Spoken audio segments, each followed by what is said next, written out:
tomboklahy tonga soa eto amin'ity fandarana manokana iarahana amin'Andriamatoa Mamy Ravatomanga ity amin'ny MSA andakana no misy atsika ko dia manasa anareo anaraka ity fandarana ity. Miarabanao Andriamatoa Filotale Generaly groupe Sodiate. Miarabanao Joary, miarabanareo mirahalahy ary koa miaraba mijery manaraka atsika amin'izao fotoana izao tsy adino nareo mpiara-miasa izay manotrona eto androany. Miady hevitra amiko amin'Andriamatoa Filotale Generaly dia ny tenako moa zany Joary Ravajanahary ao amin'ny pejy vaovao 24/7 Abraham Razafy atao kavanako ao amin'ny TV Plus Madagascar ary itojo Rabefaritra azafady tojo Rabefaritra ao amin'ny Real TV. Manaraka izany koa anareo ao anatin'ny pejy Facebook Ravatomanga ko dia tsy andrelitsika fa anomboka ny fotoana. Andriamatoa Mamy Ravatomanga amin'izao fotoana izao ary tsy vozao ankehitriny izao fa efa taona maro zay no nahafantarana anao. Fa ny tena hafantarana anao dia ianao mpandraharaha. Fa mbola hafantarana anao ihany koa eo amin'izao Madagasikara antsika izao dia ianao tafiditra lalina amin'ny resaka politika. Mba tsy ilazako hoe super président hono ianao, vice président de la république hono ianao. Tsisy ny inona mandeha hono raha tsy misy ny validation fanikenao amin'izao zavatra rehetra eto Madagasikara izao. Hiditra lalina amin'izay tsika fa dia fanontaniako voalohany aloha amin'izao toe-java-misy eto Madagasikara izao ny hevitrao manohana sa tsy manohana ny tolon'ny tanora Gen Z Mamy Ravatomanga. Ia, alohan'ny amaliko ny tenao aloha dia miondrika mpanajana ireo namony ainy amin'ny hetsika izay nisy eto amin'ny firenena. Makahery ihany koa ireo izay mbola mitsabo tena ary indrindra miray fo amin'ireo mpandraharaha namana izay voaroba tamin'ity hetsika izay nisy ity. Dia hovaliako ilay fanontanianao hoe nisy roa ny fanontanianao teo sa anankiray ihany ilay hoe miaraka amin'ny Gen Z ave? Mety daholo na miaraka ianao na tsy miaraka, manohana sa tsy manohana? Tsy le structure an'ilay Gen Z no hovaliako angambe amin'ny maha Gen Z satria za efa tsy Z intsony fa efa mihoatra an'ilay Z. Le fangatahana dia fangatahana eny amin'ny fiarahamonina. Resaka jirorano délestage zany sy ny tsy fampindrano. Tsy anjarako ny hitondra fanazavana amin'izay satria za tsy ao anatin'ny exécutif ary za tsy manana sehatra fahefana maly an'izany fanontaniana izany fa mitovy amin'ny mpiarahamonina rehetrarehetra constat ny atao dia misy le izy tsy afaky ny hoditsity zany zavatra. Raha izay no antanianao hoe mitovy hevitra amin'ny Gen Z avy ianao amin'izay zavatra izay constat rahantsika mahita le izy fa mino kosa nefa fefa nisy réponse namen'ny filoham-pirenena mikasika an'izay fangatahana précis izay mikasika ny jirorano. Iny angamba avelako an'ny gouvernementa sy ny tompona andraikitra ara-panjakana ny amaly an'izay tompo. Fa ekenao ilay ny fitakiana ataon'ireo tanora ireo? Constat misy le izy. Oui, raha izay fitakiana rano sy jiro izay hoe délestage indray tsy fampindrano indray dia iarahantsika mahita zany. Fa ny akoatr'izay ny ambonin'izay ny akoatr'izay satria tsy nijana teo amin'ny jiro sy rano intsony le hetsika amin'izao fotoana. Marina zany satria izay no effectivement zavatra misy amin'izao fotoana izao tsy nijanona amin'ny jiro sy rano intsony. Ny fandrobahana kosa dia tsy azoko ekena mihitsy. Ny fanonganam-panjakana koa dia tsy arahako mitovy hevitra amin'izay mieritreritra ny ianao an'izany satria mandroba mora, manongana mora fa ny manangana sy ny mitazona n'iny fahefana iny tsy moramora fa sarotra ka tsy hitoviko hevitra kosa aloha raha ohatra ka hoe andeha androba sy anonga-panjakana na iza manao an'izany tsy hitovy hevitra amin'izany ato. Andriamatoa Filotale Generaly averiko ilay iarahaba mamerina ny iarahaba ihany koa ho anareo mirahalahy miaraka manoatra izao fandarana manokana izao ary miaraba antsika rehetra izay manatrika averiko mihitsy ilay araba andriamato flota le général satria idirantsika landalina kokoa izay ilay resaka ataontsika hoe contexte izay etsika misy savorovoro korotana krizy inona mety azahoana sokajitsika azy zany izay misy eto amin'ny firenena amin'izao fotoana izao fa mba tiako ianao amaly kely aty ampiandohana ao anatin'izay ihany satria vao nanomboka andriamato flota le général ity etsika tamin'ny 20 septembre 20 soa arivo ity ilay korotana zany dia efa nandehibe ny resaka fa hoe fanotsoka teto Madagasikara andriamato mampy Ravatomanga androany manao ity fandarana ity ve isika atao hoe tonga soa ve zany ianao zao sa salama tsara ve ianao sa manao ahoana teto foana ve ianao inona azonao fa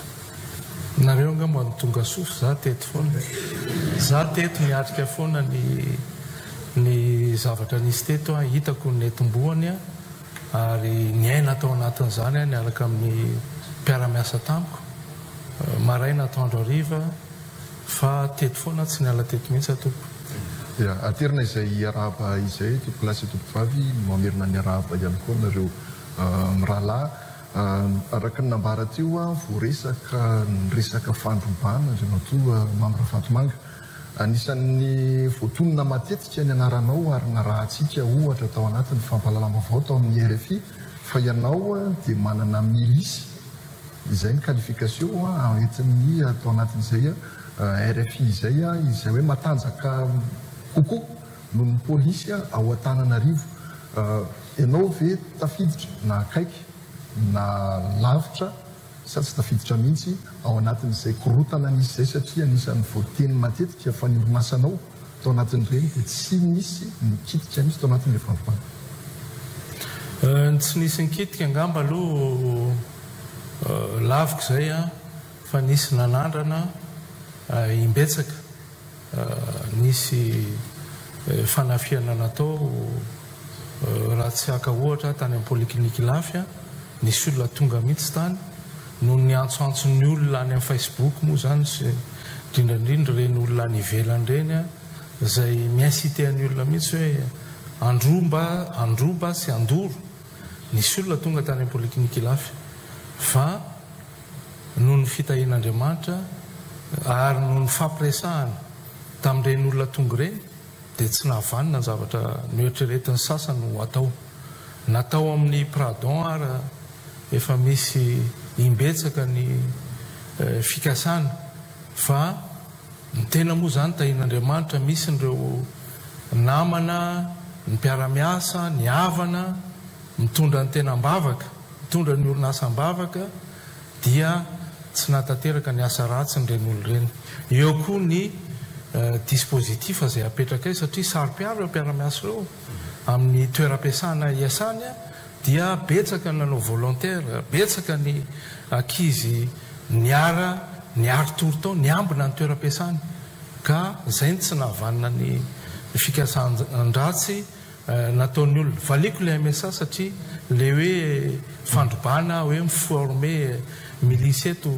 aty amin'ny MSA satria izay mihitsy ny atsoko anareo mpanao gazety hoe raha mifandriko dia atao amin'ny MSA ny anaovana ny émission ny antony dia tiako hitanareo mpanao gazety ny structure misy eto amin'ny MSA ty MSA ty tsy hoe ny foroporonina ohatran'izao fa nisy historique namoronana an'ity za dia misehatra eo amin'ny sûreté aéronautique aéroportuaire zany nahazo contrat ny SP2S miaraka en partenariat amin'ny Amarante efa folo taona lasa zay appel d'offre io nahazonay ny contrat amina 8 aéroport miassurer ny sécurité et sûreté aéroportuaire ato anatin'ny orinasa Sodiaty dia manana sécurité miambina ny sitan'ny Sodiaty any amin'ny 900 mahery any ny sécurité fotsiny miasa ato amiko zany miambina ny sita fahatelo manana hôtely ny groupe Sodiaty misy hôtely maromaro zay ato anatin'ny groupe Sodiaty hôtely golf moa indrindrindrindra zay ilana formation zay nahatonga niaraka mpiara-miasa hoe misy logika kokoa misy intégration tokony apetraka andaotsika anangana centre académie de formation satria na sécurité miasa ato na ireo olona miasa any amin'ny aéroport dia mila formation na ny miasa amin'ny hôtellerie dia mila formation mila coaching tsy akijanona raha teo professionnel ianao tamin'ny 4 taona 5 taona lasa no nananganana n'ity site MSA ty sur 5 ou 6 hectares ty site ty misy partie maro ato amin'ny resaka sécurité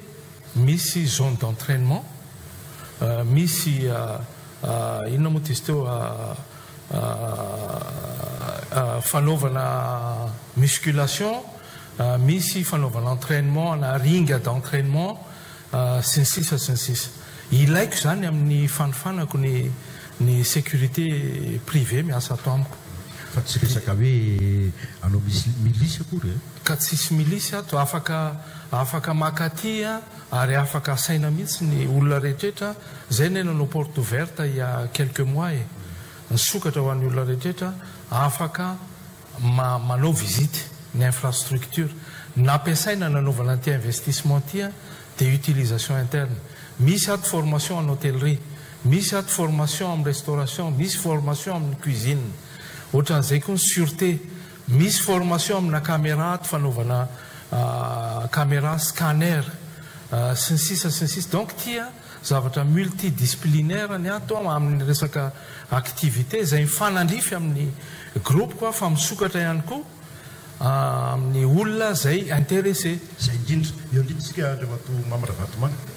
misokatra amin'ny olona intéressé misokatra amin'ny fanjakana aveo misy izy fanjakana hoe atao ampio Ravatomanga fa tena tatary ty grève ty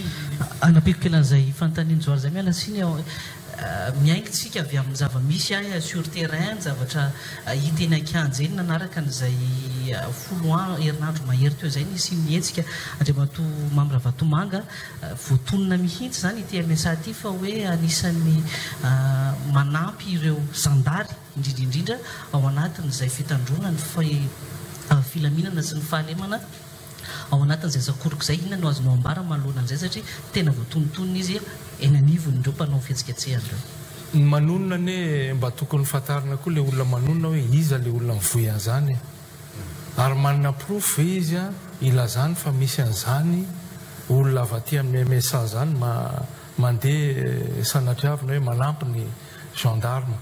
tsy azoko lavina tsy misy zany ary tsy hisy mihitsy tompo satria ny ato amin'ny MSA dia utilisation privée ny anaovana formation de sécurité ireo fa en dehors zay ny voaingana nisokatra tsy hoe zavatra efa nisy efa elany atao amin'ny MSA hatramin'ny etsika fotsy mantsy efa nandehabe zay resaka zay hatramin'ny etsika fotsy tamin'ny fividianana ny filoham-pirenena teo reo etsika fotsy tamin'ny 2023 mbola tsy nisokatra ny MSA tamin'ny 2023 efa nanana olona hoy Andriamato Mamaravantomanga tao anatin'izay manampy ny mpitandro ny filaminana tsy misy zany ary lavina le izy ary raha misy proof dia tsara hoentina ary zay mihitsy ny olana misy eto zany tonotonona ohatr'izao le izy dia aely le vaovao tsy marina dia diabolisena le anarana olona sy le anaran'le orinasa dia tafiditra ao anatin'izay piège zay tsika rehetrrehetra za eto dia miantso mihitsy zay ato manana caméra ato amin'ny MSA atsoko mihitsy zay olona vonona hijery an'izany mouvement na caméra zany enregistré ao daolona ny olona voaka sy miditra ato nareo miditra ato androany zao enregistré ao izany teto afaka jerenao zany tsy misy an'izany mihitsy ary zay ny hitenenako hoe tsy manao formation anandeha milisy andeha hanafika olona sanatrian'izany fa ny formation ataon'ny sécurité ato dia formation amina resaka musculation resaka défense ho an'ny bien le orinasa sy ny sisa ary fitaizana ara-panatanjahantena no atao ary amin'ny BDB mba hivehenany le mpiara-miasa amin'ny tena amin'ny resaka sécurité samylaza ve zany Andriamato Mamaravantomanga androany fa tsy manampy amin'ny famononany grevy famononany afo raha nydina ilazana anazy na ara-bola na ara-pitaovana na ara-kolona amin'izao fotoana izao tsisy olona ho alefa koa andeha hamono grevy ary tsisy fitaovana ho alefa amin'izany fa andraikitry ny fanjakana zany miaro ny fananana sy ny fananan'ny olona sy ny olona monina sy mipetraka eto Madagasikara. Ary tsisy vola koa omeko an'izany. Fanjakana ne manana budget amin'izany. Manana misy adevitra mantsy PDG hoe mbola tsy dia nisy loatra an'izany karazana MSA zany teto amintsika dia tonga dia ampitainy olona misy manao parallèle fitandrona filaminana ny privé. Wagner aloha tsy orona ny resaka. Wagner angamba tsy manana société de formation na hôtellerie tsy sécurité any atao eto fa misy hôtellerie eto, misy sûreté aéroportière eto, misy chenille ato satria ny any amin'ny aéroport zay mampiasa alika mijery an'ireny explosif reny. Manana alika 20 zay ato ary afaka mbola mandray alika hafa anaovana an'izany fitaizana alika zany sy ny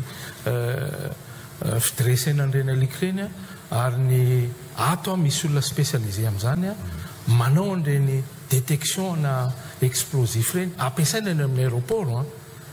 uniquement à l'aéroport. Chien de détection no opinato satria ao anatin'ilay cahier de charge zany amin'ilay resaka sûreté aéroportuaire. Zay no ato misy clinique vétérinaire ato entina manara-maso an'ireny alika reny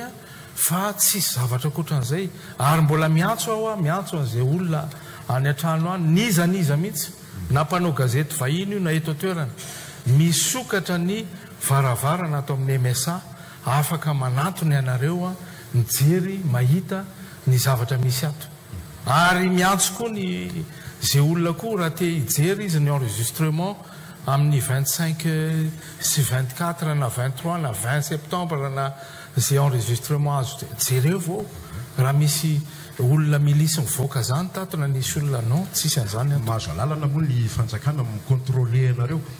Ny atahorana Andriamatora Vatomanga dia hoe sao mivadika ho rebelle ity MSA anao ity ka io indray no anakorota-panjakana. Misy contrôle avy ataon'ny fanjakana malagasy amin'ity MSA ty. Ny MSA alohan'ny sokafany dia nisy agrément zay nameny ministère en tourisme amin'ny resaka touristique zany ny hôtellerie sy ny restauration. Ohatran'izay koa ny formation professionnelle amin'ny resaka sécurité sy ny sûreté sûreté plutôt sécurité sy ny sûreté sy fandraisana satria délivrer diplôme any ato rehefa mivoaka ny olona. Dia ohatran'izay koa ny aviation civile iny moa dédié amin'ny resaka sûreté aéroportuaire. Manana zany agrément zany zay ary afaka jerenareo amin'ny sitany MSA zany agrément zany fa tsy afaka misokatra ny MSA raha tsy agréé ny fanjakana. Ary nisy audity natao tamin'ny MSA alohan'ny nahazoana an'izany agrément zany. Andriamato Filotale Jeneraly miainga amin'izay toe-java-misy eto amin'ny firenena izay ihany isika resaka ny MSA tsika tao anatin'izay fa raha manoloana ny resaka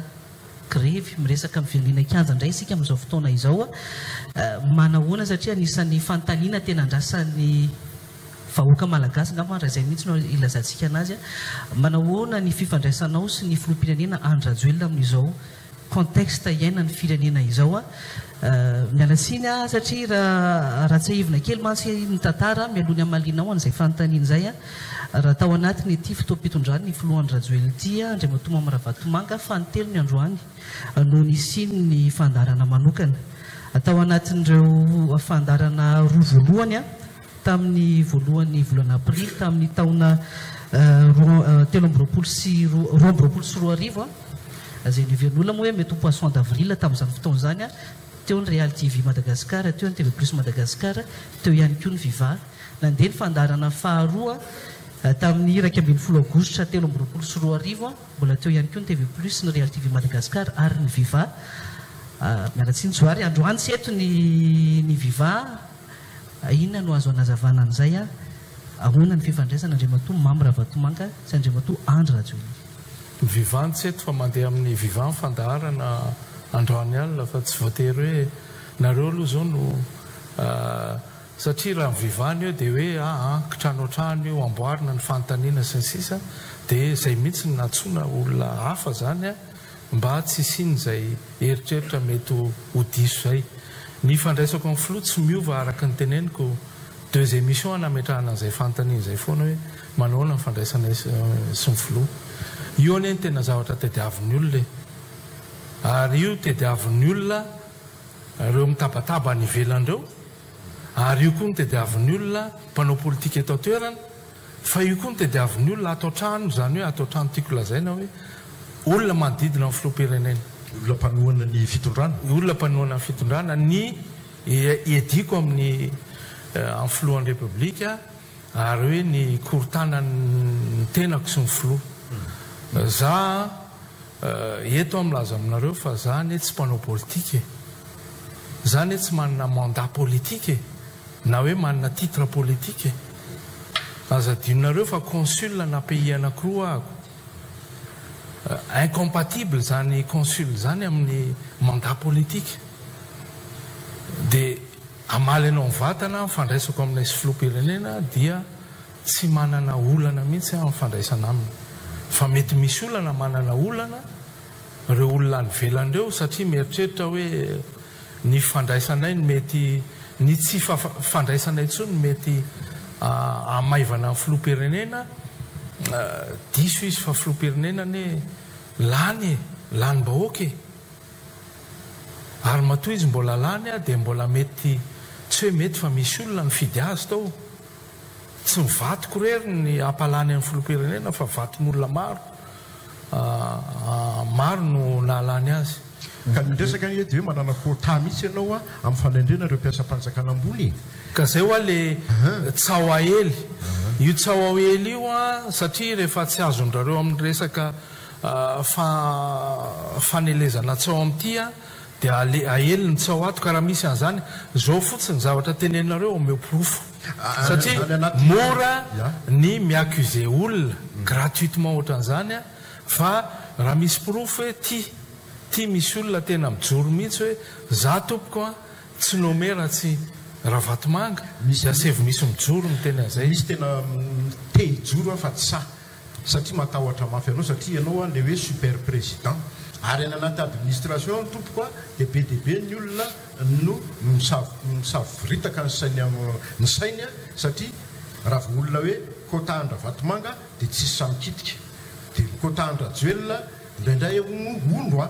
ataoko ony le izy satria misy miteny le olona fa za koa tsy manana profo zay ke le adevitra amin'izao fotoana zao ary tsy eto amin'ny foibe fitondrana foibe any fa saky manerana ny Madagasikara mihitsy chef district gouverneur ohatr' zany zay le feo ahely zay ny hevitra helin'ny olona zay ny hevitra helin'ny tsy tia zay ny hevitra helin'ny opposition zay ny hevitra helin'ny ao anatin'ny fitondrana ihany koa satria misy manana tombontsoa manokana angamba ny adivako amin'ny filoha-pirenena dia zay le zavatra misy ary efa heniko zany ary tena inona moa izy teo ialana tsiny amin'ny filoha-pirenena mitodika any aminy satria tsy moramora koa ny mihaino zavatra ohatr' zany ialana tsiny aminy satria mety hiperturbe azy zany eo amin'ny fomba fitantanany firenena fa tsy ny olona no miteny an'izany ary betsaka no miteny an'izany marina ny teninareo fa tsy misy mihitsy zany hoe fialoko alofana na hoe fanomezana baiko na hoe pression omena amin'ny filoha-pirenena zany na hoe fanomezana olona manokana mamy raha vatomanga efa nilaza ny filoha-pirenena fa tsy hibriguer troisième mandat izy zany hoe tsy hilatsaka araka ny feonandeha be teo hoe hilatsaka ho filoha-pirenena amin'ny 2028 hatramin'izao aloha zany mbola mipetraka ho baraingo raha ho amin'izay taona valom-roapolo sy roa arivo izay ny fifidianana filoha-pirenena satria mbola ao anatin'izay crise zay tsika amin'izao fotoana izao andriamatoa mamy raha vatomanga ny fikambanana AFF dia raha malalina fa manenika ny Madagasikara ary miazakazaka mafy ihany koa ny firosony eo amin'izay fiparitahana manerana Madagasikara izay ny fanontaniako androany satria efa napetraka izy io tamin'ny fandarantsika farany hoe ho candidat ve ianao manahoana ny fijerinao an'izay hoe tsy hilatsaka tsony ny filoha-pirenena izay amin'izao fotoana izao. Ny AFF efa tamin'ny 2018 raha tsy diso ny efa nisy izy io dia fikambanana sosialy manao asa soa izay nicréeny vadiko mba entiny zany manao tamberina ndraikitra tamberina didy amin'ny mpiarabelona aminy manao asa soa nisy ny élection 2023 2023 moa ny élection teo question napetraka reo tamiko zay dia efa mivaliko nareo hoe tsy miintéressé any resaka politika fandrarana no namen'Andriamanitra hoa andrara dia zay no ao anatin'ny foko sy ny saiko amin'izao fotoana izao ka raha ohatra nisy an'izay tsao zay tamin'ny 2023 hoe ilatsaka io ary tena efa mipréparé mihitsy izy par intermédiaire ny AFF dia hitanareo izy io ny AFF hatramin'ny 2018 ka hatramintsika amin'teny izao tsy mitsahatra ny manao asa soa ary mbola andeha io au-delà en 2028 tsy mijanona io satria zay ny hitanay ary zay koa ne mety tsy nahavoarobe satria be dia be ireo olona nanaovana asa soa reny olona reny ane tonga manao volontaire manao manampy ao aminay ao manampy ny sécurité ny sitanay donc zay le izy raha valiana mivantana ianao dia hoe tsy any anatin'ny programmako mihitsy zany fa ny ampitombo an'ireto no mbola mahamay azy ao reo société reo no mampitombo andreo sy ny mampitombo an'ireto mpiara-miasa amiko reto sy mametraka zavatra tsara ho an'ny firenena satria zay ny hitako hoe tena participation lehibe indrindra lehibe ozy any no ny fidirinao anatin'ny gouvernement sy mifanaovana hoe latsaka filoham-pirenena manomenao sy manasoa an'ireto mpiray-tanindrazan'ireto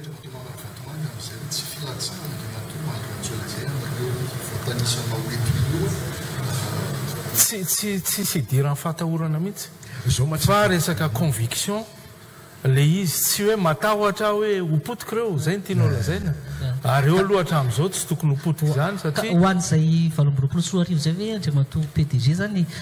2024 efa misy volavolaina anambadika any amin'izao andimby n'Andriamatoa Andrajoelina ny zay ny mahavoatsika tsika tsy mahandro tatana ny famitana ny mandat ho valiko le izy ny famitana mandat aloha zao no tokony masoatsika tokony iarahantsika fanometanana ny développement économique aloha ahoana ny signe stabilité politique sy ny développement économique ny olona manolo an'ny président Rajoelina amin'ny 2028 mbola ho hita miandalana io zany iza ny olona vonona fa tsy moramora koa ny miditra amin'izany ilatsaka filoham-pirenena zany tsy moramora zany tia ilako tsiny aminao reo matora vatomanga lay fiteninao isanandro farafaratsiny tamin'ny interview mahalana zay ataonao za tsy m'intéressé anahy politika fa mila pouvoir mila ny olona mpitondra politika ianao hiaro anao ary misy inona moa zany misy fifanarahanao hoe za hiaro anao ara-politika ndre matompanao politika fa za kosa amin'reto toekarena ataoko reto tandremo zako ohatra zany dia tonga ny eritreritry ny olona hoe na tsy raha vatomanga mamy aza no irotsaka efa misababaka ihany izy mitady olona izay hiaro azy sy ny fananany sy ny toekareny ny olona mieritreritra ny anao zavatra ratsy no mitady mpiaro satria raha tataraiko aminareo tamin'ny fitondrana teo aloha tamin'ny andron'ny HVM 5 taona no nanaovana enquête tsisy andro miratra tamin'izany nandritra ny 5 taona fa tamin'izany ary mbola nahavita nanangana orinasa nefa tao anatin'ny enquête ny enjehana ny giazana amin'ny fananako tany ivelany ny tongavan'ny procureur parquet financier avy any a Paris netiny nakaty miaraka tamin'ny gendarme tonga teto a Madagascar zany nanao perquisition ny tranoko tany Broko dia nanaovana enquête tany ivelany PNF nanao ny enquête fa tsy hoe olona teto atoerana 5 taona nanaovana enquête 7 taona tateoriana classement sans suite ny valiny dikan'izay zany ianao sacrifiena mandritra ny 7 taona ny mpiara-miasa aminao ny anaranao ny orinasanao zay ne le zavatra misy zao dia tonga eo fitondrana ny olona nitoananao dia mamaly faty ianao amin'ny mbola rajona kantika non tsisy idirako mbola rajona ny mbola rajona zavatra nataony tany a fitsaranany no condamné am-bola rajona fa tsy zay fa iverenako le teo nyteny ianao hoe mitady piaro raha nanao ratsy a nandritry ny 5 taona nanaovanao enquête tamin'ny andron'ny HVM ny filoha teo ane olona commissaire au compte koe ny cabinet ny commissaire au compte ary hatramin'izao mbola commissaire au compte hatramin'izao mbola commissaire au compte ny société misy azy izy moa efa niala tamin'le orinasa fa izy no promoteur atao fa mino fa mbola ao ihany izy any ambadika any mbola commissaire au compte ko hatramin'izao ka raha misy ratsy zavatra ratsy atao ve dia mbola hotazon'ny commissaire au compte izy ary nandritra ny 5 taona natao enquête raha nisy zavatra ratsy ve natao tsy efa ny PNF manao enquête tsy efa sahirana tany ivelany fa classement sans suite mivalina donc tsy voatery piaro zany raha manao zavatra araky ny tokony izy ianao ary ny fandrarana nataoko nandritra ny 1990 dia tsy niala tamin'ireo zone d'activité reo ne mifandray ireo activité ataoko rehetrarehetra hoe tsisy hoe zavatra mifanipaka be fa zavatra mifandray daholo reo raha jerenareo ny activité akireo tsy manao PPN tsy manao inona moa izy teo activité hafa zany fa tsy niova mihitsy ny ligne d'activité ako nandritra n'izay taona maro zay zany tao anatin'izay anisan'ny voaresaka hoe ao anatin'ny tambazotra tserasera ihany resahana misy mikalifie ny Andriamatoa Mamirahavantomanga ho mafia d'État atao hoe mafy be zany terme izany ianao ve mety anaiky raha ohatra ka tena misy enquête tsy miandany anatanterahana an'izay anaporofony na tsy an'izay hoe mafia d'État anao zay efa natao ane zany ho efa natao zany enquête zany taloha PNF zany ane mafy be ane ny anaovana enquête ny PNF zany fa tsy moramora ary efa natao zany 5 taona ho nanaovana zany 7 taona no mivoaka za misokatra ary efa nyteneniko anareo ny commissaire au compte koa cabinet angaera jonary mampianana taloha dia inona koa ny tediavintsika mihoatra an'izay commissaire au compte zany mikirakira ny compte ny société rehetrarehetra dia faharoa ny fahatelo misokatra raha misy audity zay mazoto ho tonga dia misokatra amin'izany eo ny tsy zavatra fenonao misokatra amin'izany raha misy audity tonga no audity ny orinasako tsy manana olana amin'izany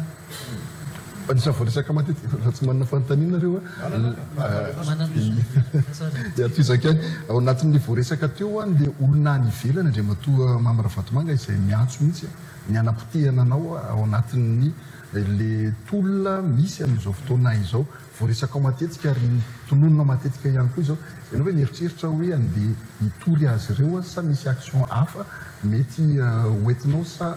avela malalaka amin'ny mahatany démocratique azy ampiko kely izay fanontaniany Abraham Razava zay satria izay tsy ko apetraka teo Andriamatoa PDG na ny eto atoerana ary ao anatin'izay dia anisan'le hoe mialatsiny satria izay mihitsy hoe miala Rahavantomanga miala Rajoelina ahoana mifandraisana ao an'izay io mihitsy fatsiny tsy azoko le hoe miala Rahavantomanga miala amin'inona moa hiala iza hiala atao amin'ny orinasa misy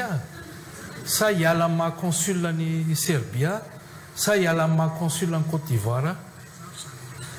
tia misy zavatra tiako partagena aminareo tamin'ny alohan'ny nampaconsulako consul ny Serbie ngamba 5 taona lasa zay dia nitady olona zareo teto zany hoe na tonga teto mihitsy nisy mission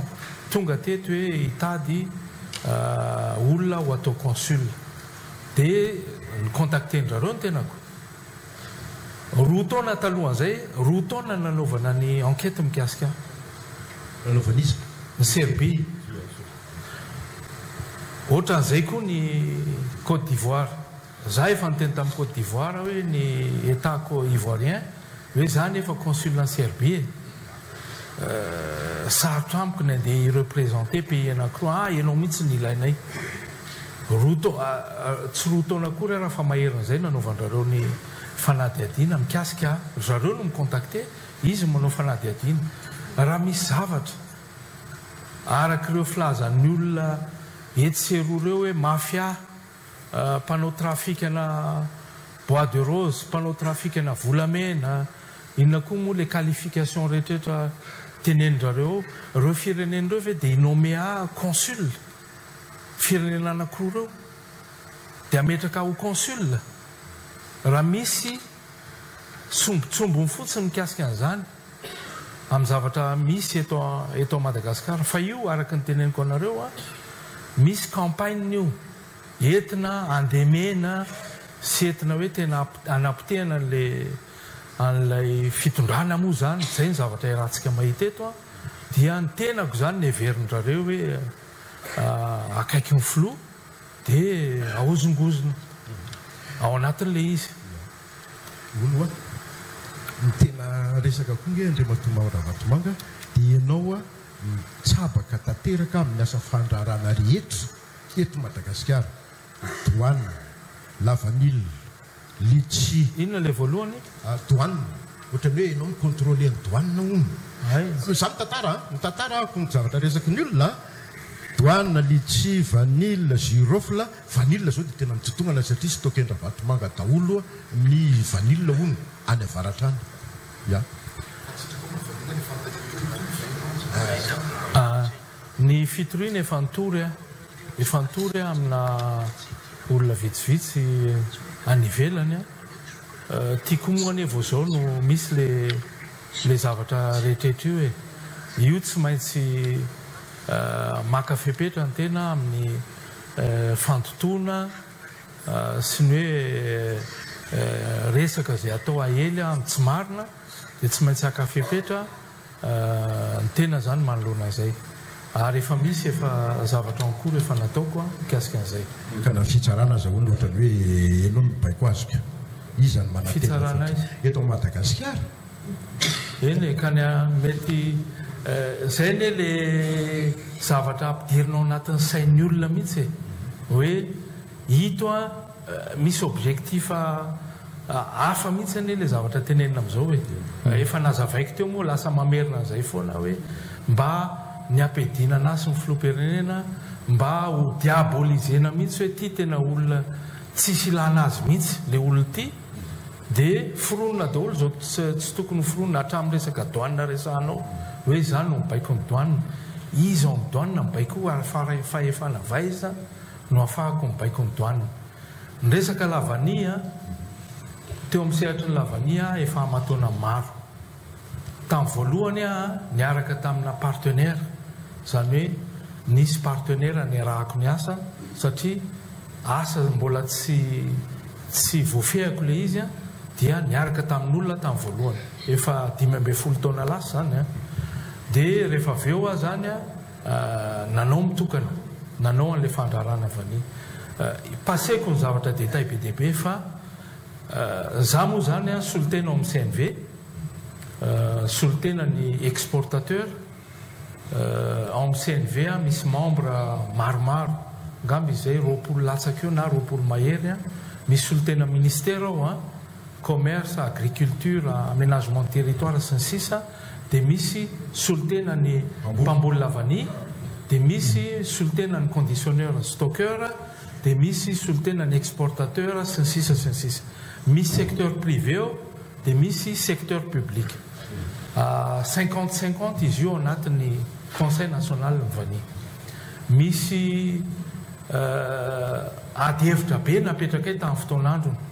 talohan'ny fifidianana 2023. Ngamba ny rahanareo iarahantsika nahita ny zavatra misy talohan'ny fifidianana tsy voapetraka araka ny tokony izy le réforme napetraka tokony apetraka amin'ny lavania noho ny fidirany politika tao anatin'ilay sehatra. Raha tadidinareo nisy mpanao politika nidina tany Sava, mpanao politika maromaro ary tena hoe nisy fihetsiketsehana matanjaka be mihitsy natao tamin'izany hoe foan'ny CNV dia même mitovy amin'izao zavatra misy zao foan'ny CNV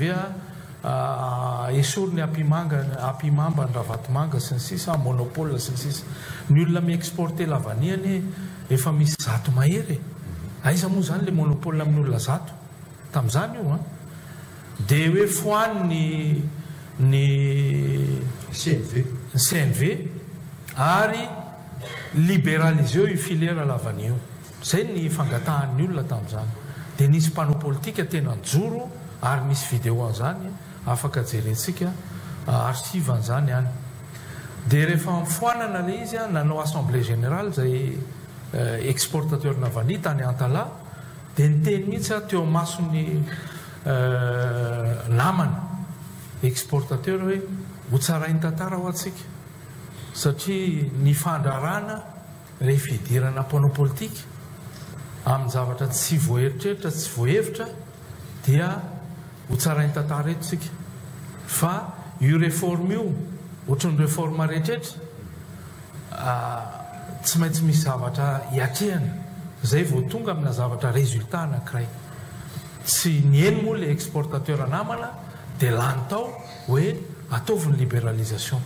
dia depuis an'io 2022-2023 iny zany noho ny pression politique tena préciseko tsara fa nisy décision ndraisiny CNV tao hoe tia ny lalana entina hanatsarana n'le filière fa noho ny pression politique dia natao le libéralisation dia io izy io mivokany io miresaka nasianao référence teo ny letsi anisan'ny misehatra an'izany efa mihoatra ny 5 taona zao no nisy réforme nataonay tamin'ny letsi saika efa natao tamin'ny letsi zany tamin'ny fotoanany il y a 15 ans passé zay mbola maintenir hatramin'izao ary nareo tsy mahita olana any amin'ny letsi ary mpiexporter letsi orinasa efo tafakatra efa 30 ny exportateur na letsi satria akalazaina koa hoe anaovako monopole ny letsi ka inona moa zany le monopole amin'ny orinasa 30 ny part de marché ako amin'ny letsi à peine 6% ao anatin'le olona mi-exporter letsi 6 ou 7%, inona maha-monopole zany 93% zany olona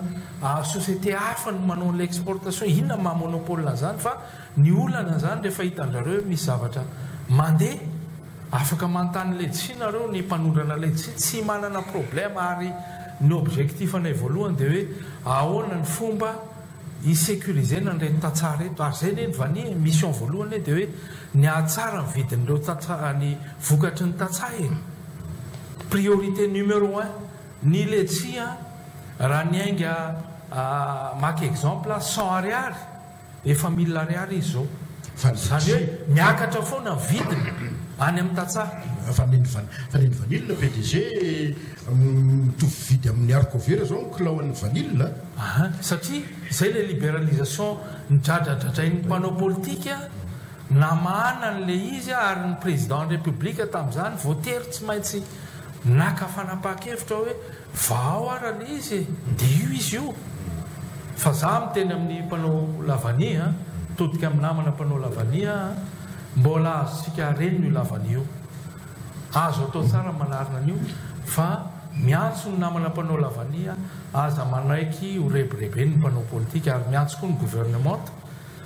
sy ny olona manapa-kevitra misehatra ao anatin'ny lavania oka rehetra ataonay misehatra ao anatin'le asa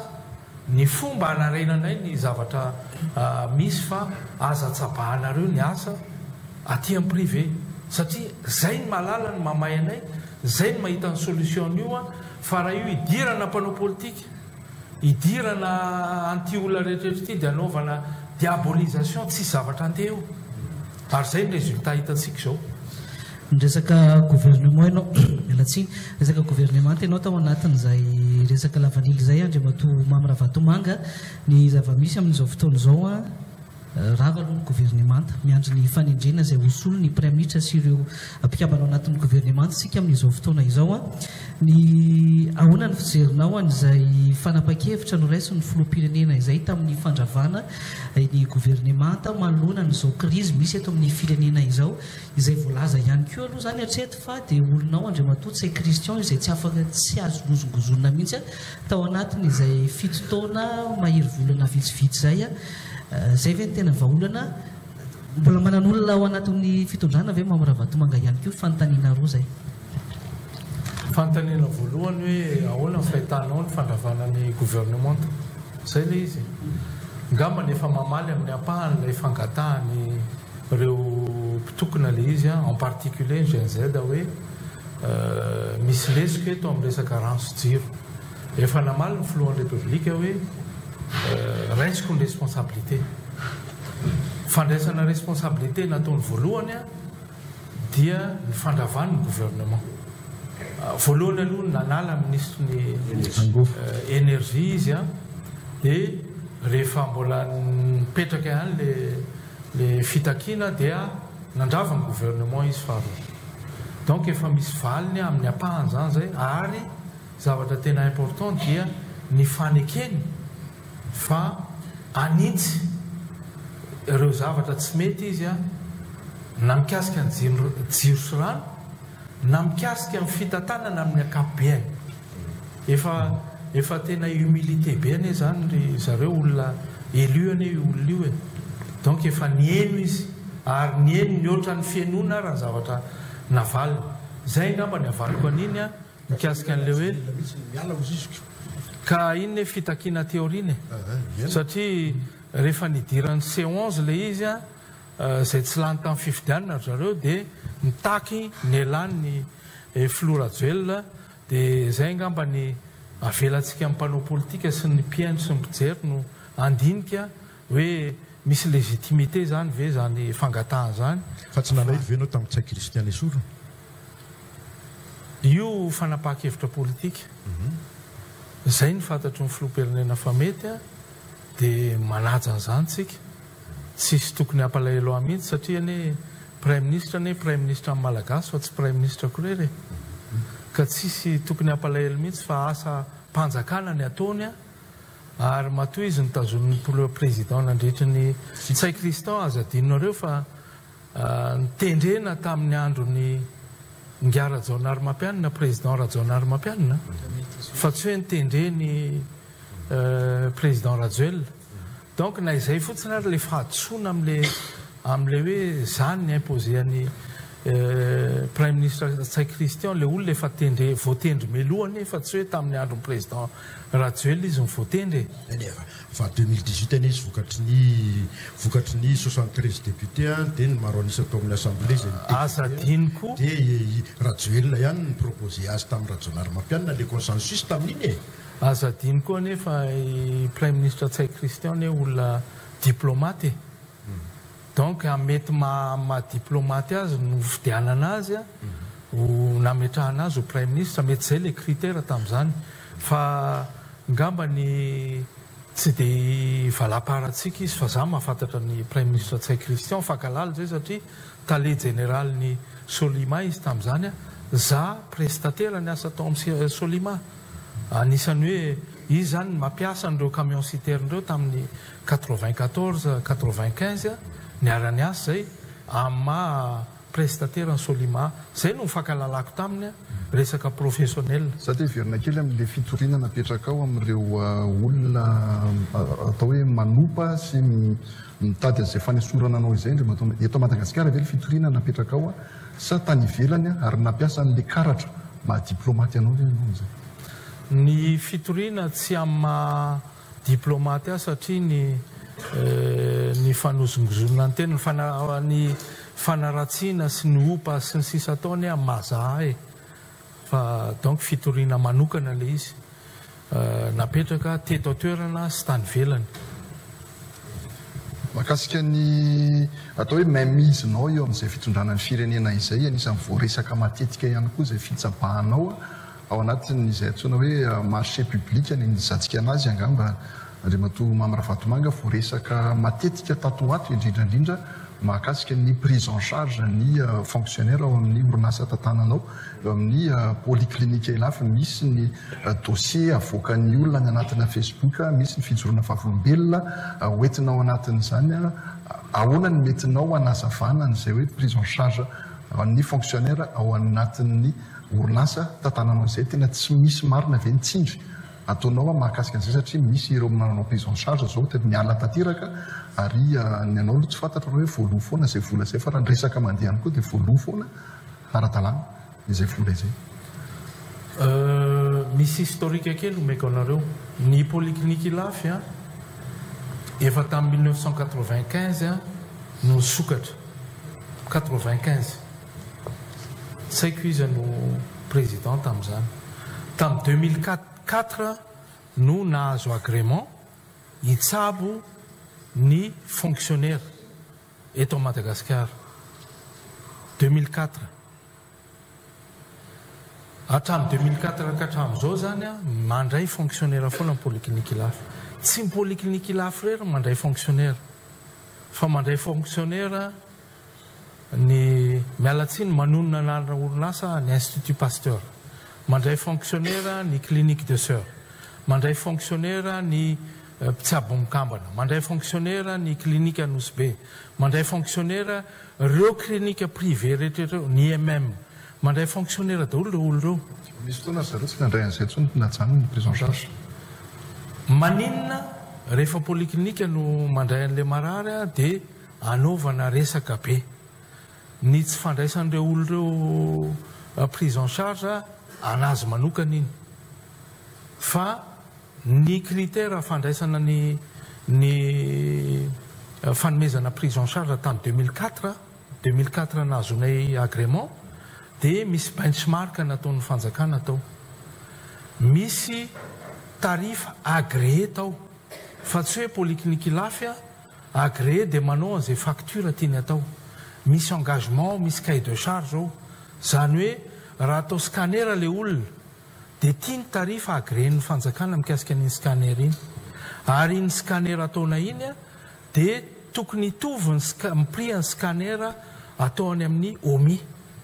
Fa tsy afaka manao mihoatra izay. OMI ny référence. Satria OMI manana scanner. Ohatra, ny analyse ataonay dia tokony hitovy ary indraindray raha latsaka noho ny prix ny Institut Pasteur. Fa le izy ane rehefa tianao lotona le olona dia foronina daholo ty zavatra rehetra fa ny fangatahako ary tena miantso mihitsy ny olona zay manana olana ka manana proof fa hoe lafo be ny prix ny facture en polyclinique dia compareo amin'izay zavatra comparable le izy hoe aiza le lafo nanao scanner izy dia ohatrinona nalohan'le olona tany dia ohatrinona naloha aminay tarifanay zany tarifa agréé io misy cadre tsy hoe tarifa zay ataonay eo dia ataonay fa misy fanarany eo amin'ny fanjakana misy cahier de charge io ary tsy mahazo mihoatra n'iny tarifa iny zay ary ny fanjakana manao analyse manao ny benchmark izy alohany agréena le tarif. Fa ny polyclinique ary ve amin'izao Andriamatoa PDG mba manana trosa amin'ny fanjakana? Manana trosa be dia be zay amin'ny fanjakana. Tsy teneniko anao eto ny chiffre fa tena manana trosa zay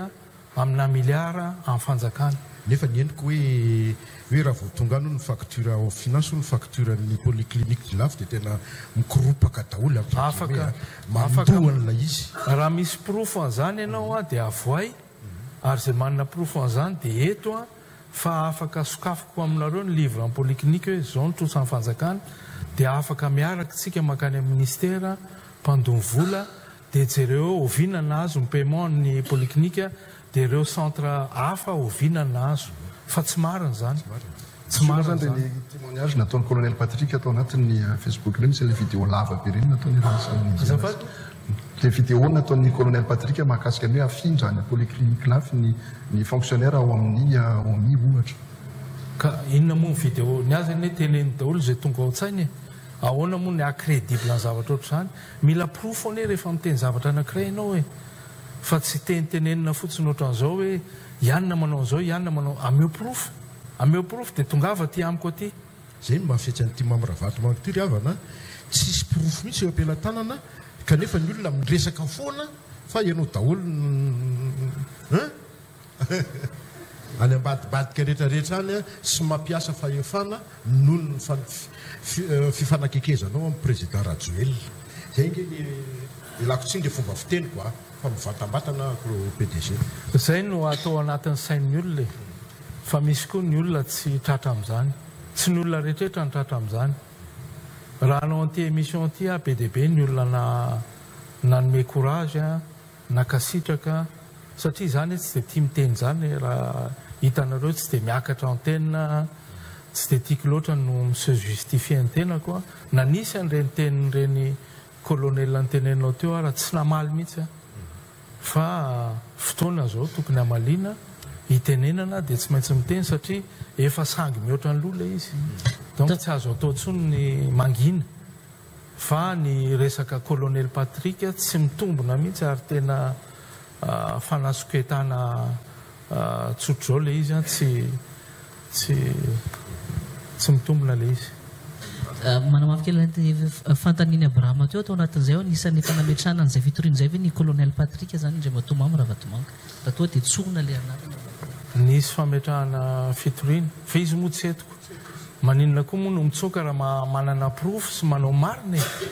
tokony mijanona eto any ianao raha manana proof sy manao marina aza mitsoka rehefa manana proof sy manao marina colonel mijery anao mihitsy tonga avy eto raha manana proof ianao sy manao marina fa aza mitsoka aza mialoko ambadika na caméra no miteny fa tonga avy eto fa ny kabiazan'le olona mitsoka sy miteny amin'izao fotoana zao ndre matora vatomanga dia matahotra fanagadrana sy fanenjehana ary isa zany io colonel Patrick arakotonirino inona moa no tokony atahorana raha manao marina izy za teto 5 taona tamin'ny fotoana fitondrana teo aloha zanga nitsoka teto nanaovana enquête zanga nitsoka satria za tsy mahatoky ny tenako mahatoky ny zavatra ataoko raha manao marina ianao aza mitsoka tonga avy eto dia mifanatrika eto tsika torio any amin'ny tribonaly dia tonga avy eto ka hoe ny tribonaly ianao ihany no mibaiko anazy io ka zay torio any amin'ny PNF nisy nitory any tany amin'ny PNF za koa zany no mibaiko amin'ny PNF torio any amin'ny PNF dia jerentsika ianao mihitsy zany Andriamatoa Mama Ravatomanga mba tiako amaly an'ity fanontaniana ity satria rehefa aravony zay rehetrarehetra zay raha hoan'ny atao Madagasikara aloha na gazety io na mpanao politika tena vitsivitsy ny samanonina ny anarana zany Mama Ravatomanga zany fa ny an'ireo any ivelan'ireo foana no tena manao toto hafa zay hoe Mama Ravatomanga manao an'izao inona ny mety anazavanao an'izay ary atoko fanontaniana tsotra ohatr'izay mihitsy rezy mba ahafahanao mamaly azy le izy zany efa misy calcul lavitra ny fahitako azy efa misy calcul politika lavitra le izy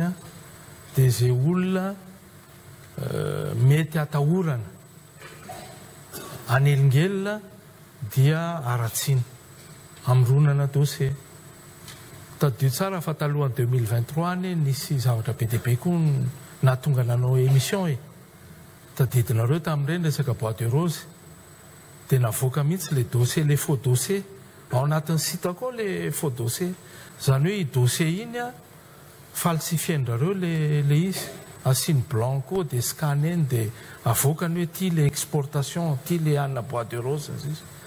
dia rehefa nitoriana le izy rehefa nataony ny fanadiadiana dia tsisy zavatra mitombona dia zay ny zavatra misy ohatr'izay tsisy afy io satria io da amina dinamika politika ny hitondrandrareo azy dia ianao zany anisan'le hoe cible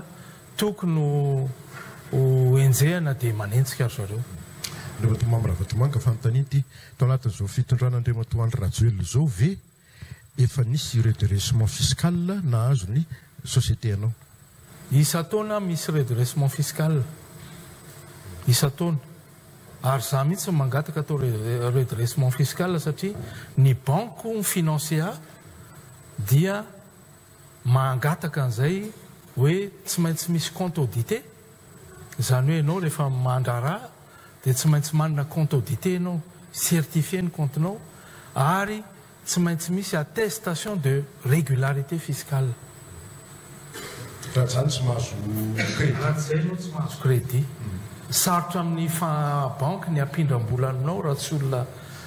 manara-dalàna ianao ary nanenjehana tamin'ny fotoana tany amin'ny PNF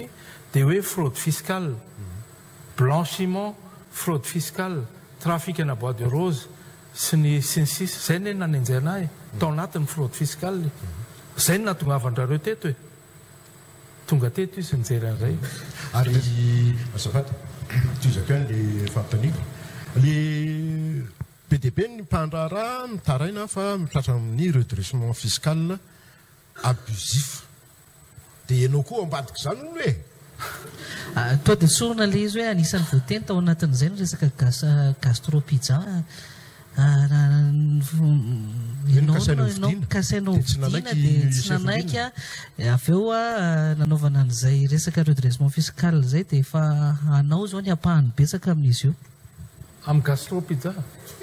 eny tompoko raha na gastropizza efa nirosoko pizza kely nareo teto fa zao le izy tena tafahoatra le zavatra tenen'ny olona indraindray za anisan'ny hoe tena miadmire ny chef mbinina ary tena hoe manoana azy mampandrara malagasy azy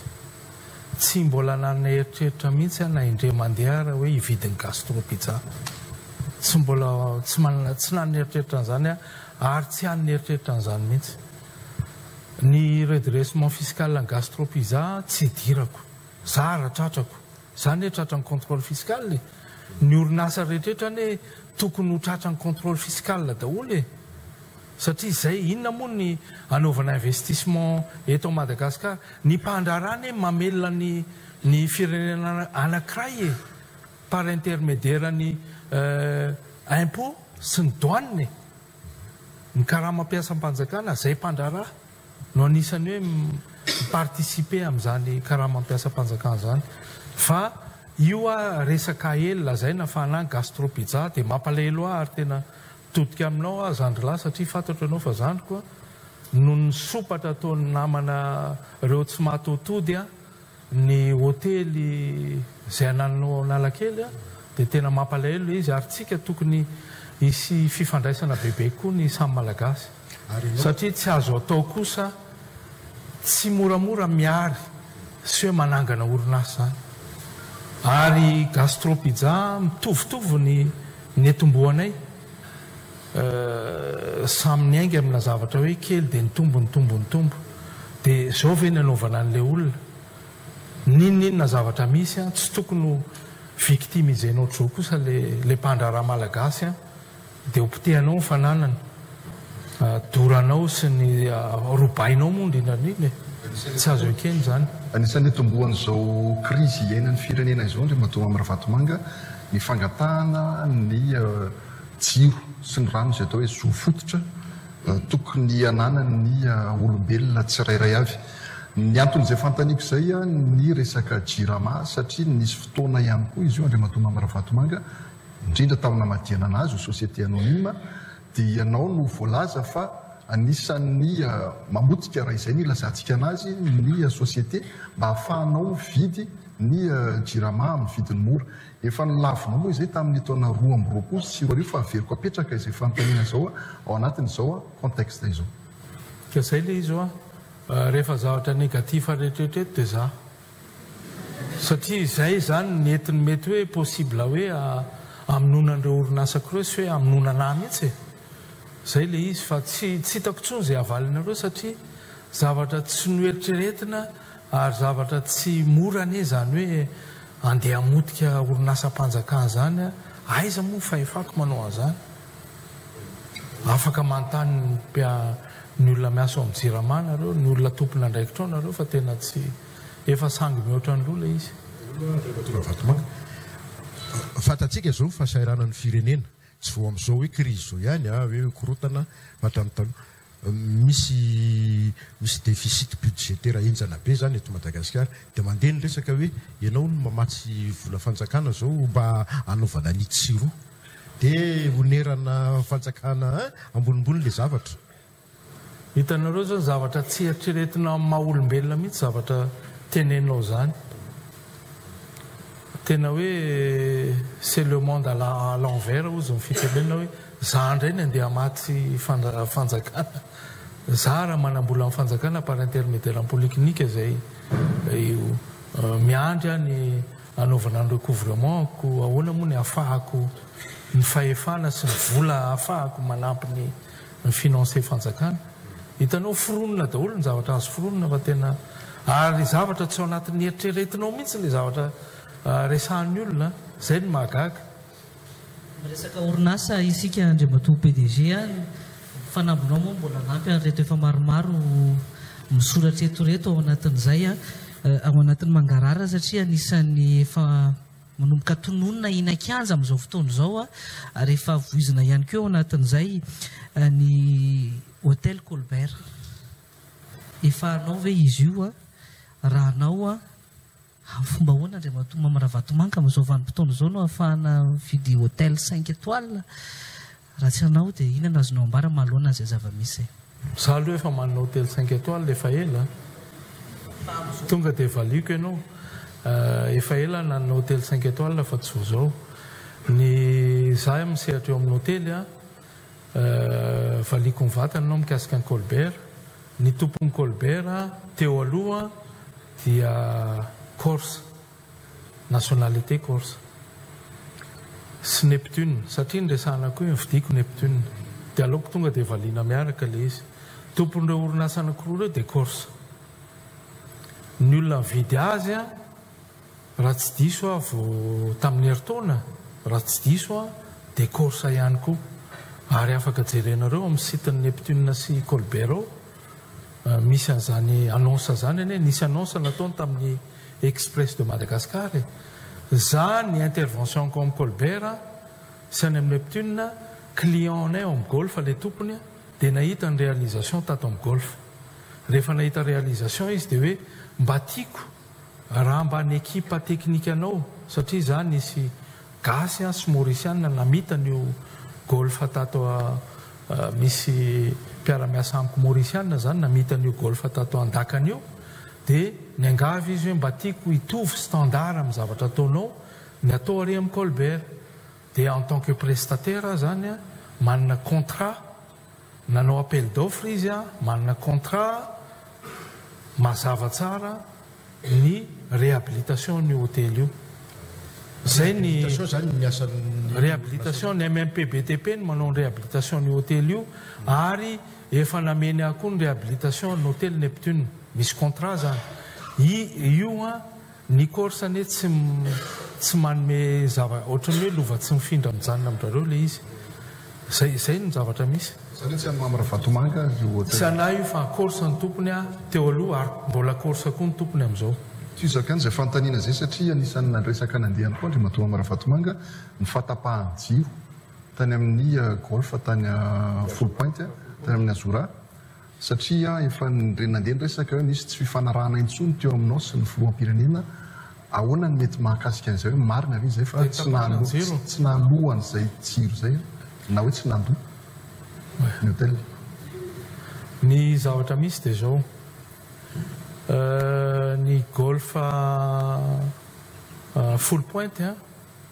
efa enitaona no autonome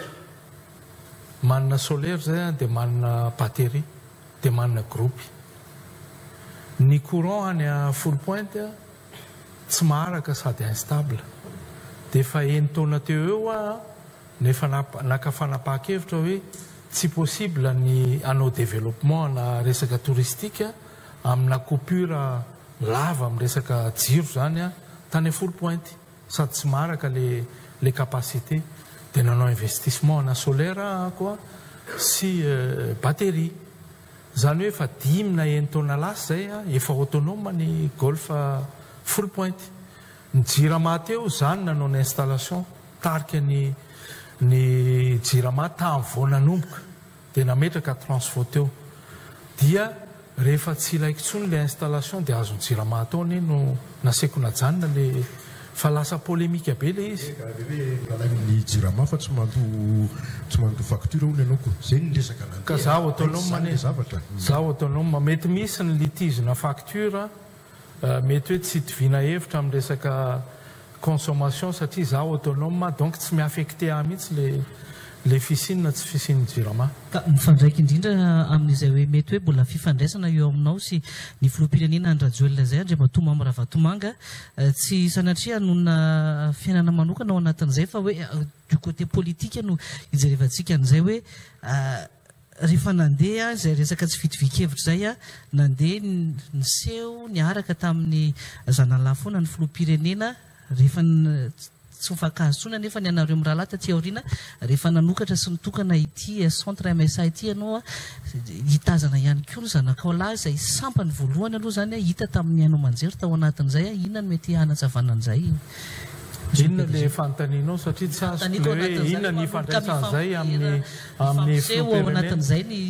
samy zanaka ao anatin'izay zany le rivalité efa manomboka hita taratra ao anatin'izay eo aminareo sy ny filoham-pirenena Andry Rajoelina satria filoham-pirenena miaraka amin'ny zanany dia manana rivalité zany satria miaraka amin'ny zanako zay zany le fanontaniana ka tsy haiko nareo mpieno sy mpijery angamba mamaly an'izany hoe inona moa ny tokony isiana rivalité amin'izany samy manan-janaka io a efa lehibe ny zanakay a nany anazy nany anahy efa tokony hijery ny fomba hoe ahoana ny fomba fandrarana tsy hitako inona ny tokony ho problema amin'izany ny zanako maleo tena manana ny orinasany izy tsy miankina amin'ireo orinasa ireo izy fa orinasany ny azy anazy manokana fa miaraka miasa amiko izy a coacheko amin'ny zavatra tokony coacheko azy fa napetrako mihitsy izy anana ny indépendance ny zanako ary ny zanako telo menada ohatr' zany daholo manana ny indépendance andrareo fa ary manana ny sociétény izy a fa za marainy a ray aman-dreny anay a dia mikoache andrareo amin'ny zavatra tokony mety sy tsy mety atao amin'ny expérience zay kely ananako zany dia inona no olana amin'izay tsisy hidirany mihitsy hoe rivalité amin'ny zanako ny filoham-pirenena non efa activité andry zalahy ny zanakareo avy tsy mifanitsaka ny activité ny zanako ny filoha tsy fantatro fa ny activité ny zanako fantatro fa tsy mifanitsaka fa tena fandray tsara amin'ny zavatra zay ataoko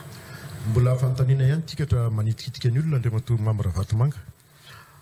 akaparenao daholo ny marché public anakabeazany ame ohatra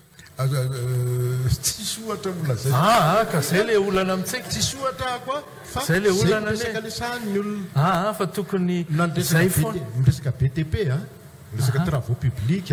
miresaka inona ohatra hôtel Sakatiany Nosbe ka zany nga marché public andresahany Joary teo dia avetsika afaka miresaka Sakati Sakati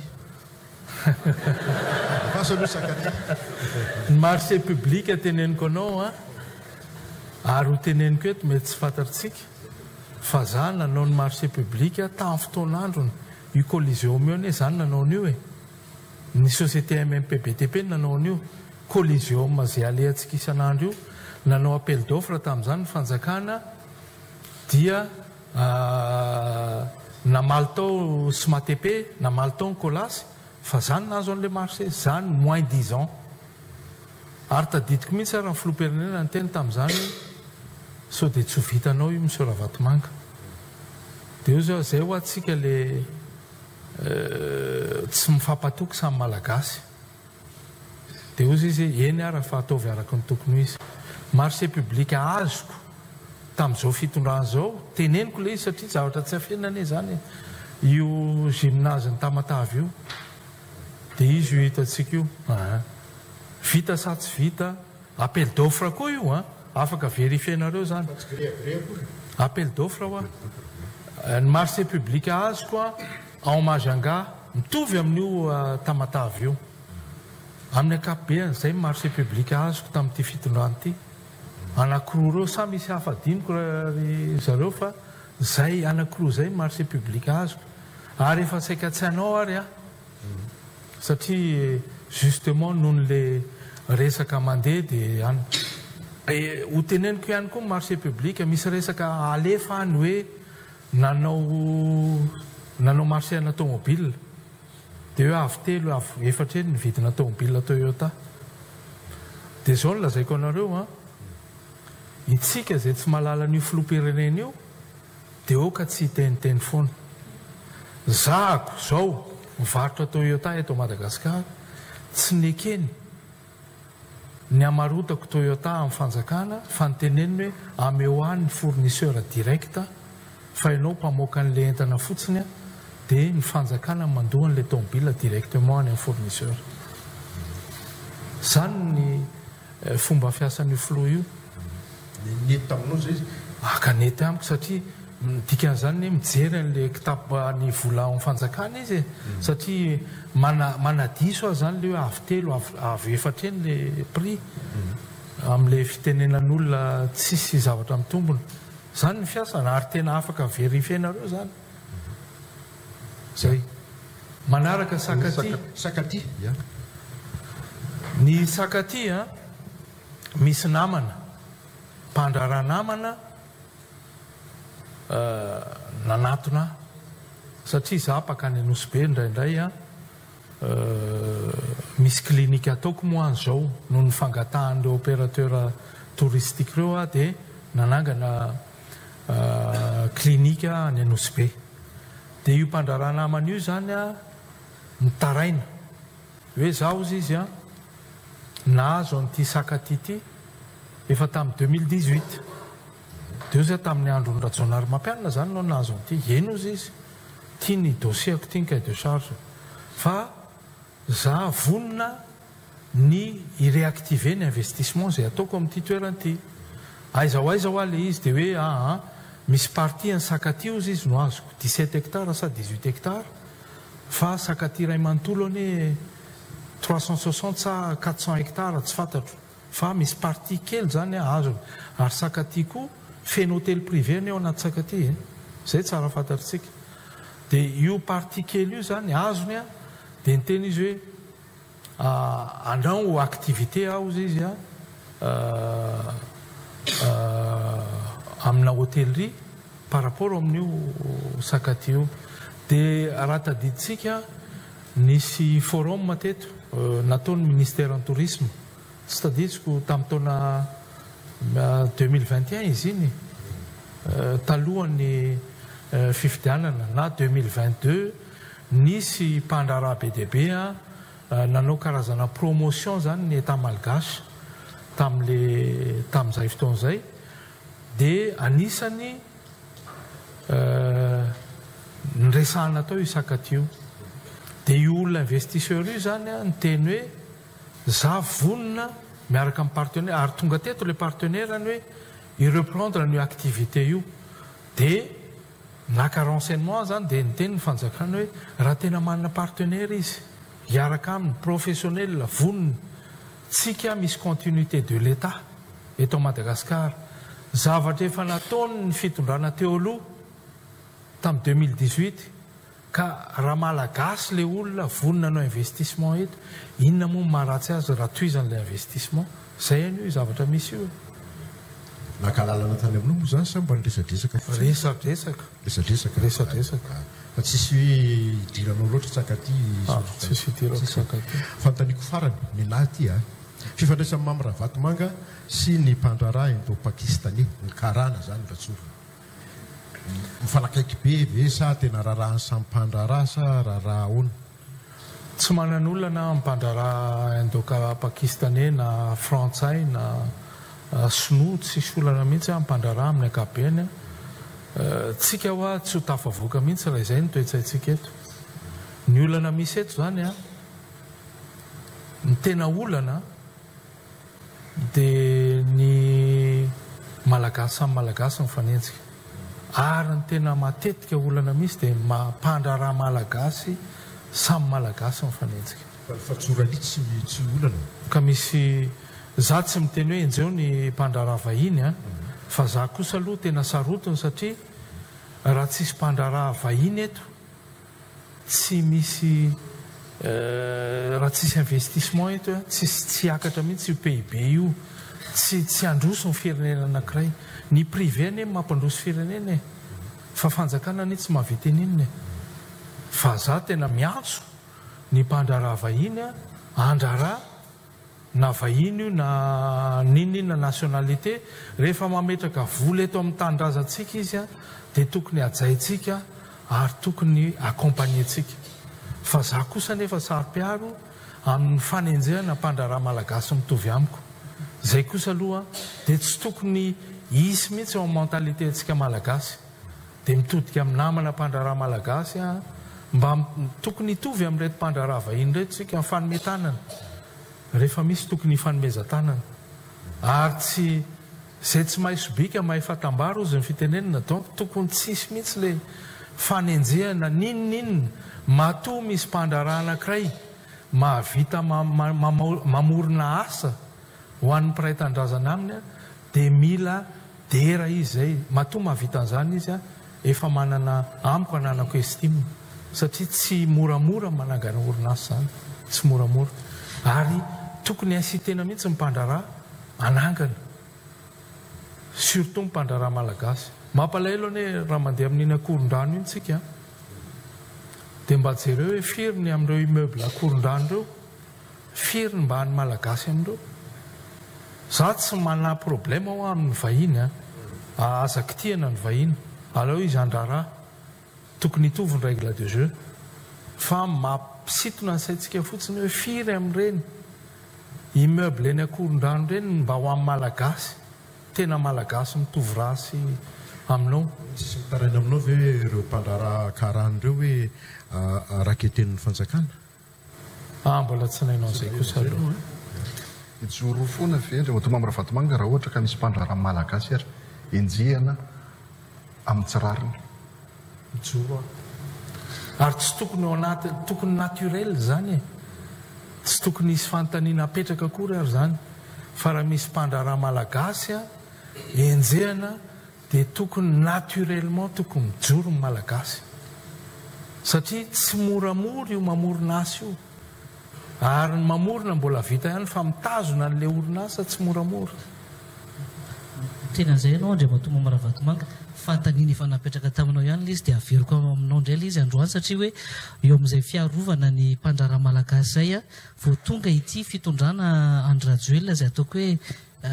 misy anao ity ao anatin'izay dia ianao moa misehatra amin'ny resaka fitaterana nabakabaka dia nisy ny Madagascar Airways izay raha tsy diso dia tonga dia Madagascar Airways ka TOA nisy ny orinasa Madagascar zay mifoanana atao anatin'izay raha amin'izao fotoana izao ihany koa mbola misy mpandrara hafa zany te hisehatra amin'io resaka fitaterana nabakabaka privé moa le resantsika ao anatin'izay dia hoe voasakatsakana dia any ambadika ihany koa ianao ahoana indray ny makasika an'izay to samy hafa ny activité ny TOA sy Madagascar Airways ny andrareo vol régulier ny TOA vol privé à la demande tsy mitovy mihitsy zany zay tsy manao ny asana vol samy commercial reo ka fa zay tsy manao ny asana vol régulier zany hoe le mandeha ara-potoana makaria ohatrany ataony Madagascar Airways tsy manao an'izany teo fa ny anay vol à la demande sy vol privé dia zay nolazaiko anareo misy synergie ane natoa niditra tamin'le sehatra na aviation satria matetika ny polyclinique matetika mampiasa ny TOA io amin'ny évacuation sanitaire satria misy cas zay tsy vitantsika eto Madagascar mila évacuer na nivelany zay le lazaiko hoe reo ane tsy foroporonina foana fa misy synergie dia zay natonga le izy napetraka zany satria ahafahanay miassurer an'ireny évacuation sanitaire reny misy cahier de charge zay apetraky ny assurance aminay satria zay manana contrat miaraka amin'ireo assureur reo hoe raha misy urgence dia tsy maintsy miassurer zay ny évacuation sanitaire an'ireny olona zay manana assurance reny anivelany anisany tafiditra zao ve andrimatoa mamra vatomanga satria hita amin'ny sary ihany koa ny TOA mitatitra ny volan'ny banque centrale reny le vol à la demande ny banque centrale miara-miasa amin'ny TOA miara-miasa amina compagnie maro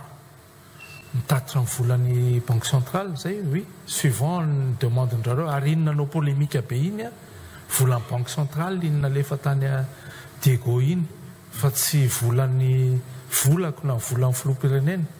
fa volan'ny banque centrale iny hitanareo le caisse ary ny banque centrale efa nanao communiqué mikasika an'izany dia le olona mamoaka an'ireny olona any amin'ny 4000 km any dia manakorotana ny sainy vahoaka eto dia zay le fanelezana vaovao mampikorotana ny sain'olona resaka roplanina isika Boeing 777 ahoana ny fahitanao ny scandale iny zay mbola tsy mifarana hatramin'izao mahita ohatranareo tsy mahafantatra ny tena netim-boany sy ny mety hotohiny a fa efa misy enquête mandeha izy iny dia miandrotsika hoe ahoana ny efa ran'ilay enquête. Mety izy fetrakeny amin'ny tsika vera sanatrika tena hoe meloka tokoa i Madagasikara. Madagasikara ny resaka fa sy zatsy manolona hoe ohatrany gaboraraka nareo Madagasikara zany fa ahoana koa nisy boinina lasany Iran nefa ny voasazy eran-tany le firenena. Ahoana moa ny ampameloka a Madagasikara immatriculation nameny ty tena viako personnel na maka exemple ohatra tena mety ho sarotra nefa ny anona misy compagnie anankiray eo